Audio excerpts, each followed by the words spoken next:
তো এখন আমরা ডিনার করব কুটুমবাড়ি রেস্টুরেন্টে। রেস্টুরেন্টটা বেশ সুন্দর মনে হচ্ছে। তো এখানে এই মাটনের আইটেমগুলো সব থেকে জনপ্রিয়। আচ্ছা, এখানে 40 নম্বরে যেটা মাটন কড়াই আছে 320 টাকা। এই আইটেমটা নাকি এই তো আমাদের অর্ডার প্রসেস হয়ে গেছে। যে খাবারগুলো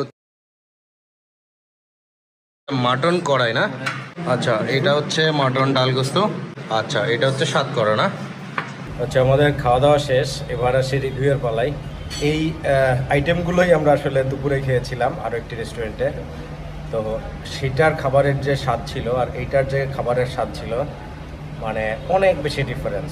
এখনকার খাবারগুলো খেয়েই মনে হয়েছে অনেক বেশি টেস্টি এবং খুব মাত্রই রান্না করা এরকম। যদিও দুপুরেও তারা 25 মিনিট মতো সময় চেয়েছিল এবং এখন যেখানে খেলাম এখানেও 25 মিনিট মতো সময় চেয়েছিল খাবারটা প্রিপেয়ার করার জন্য।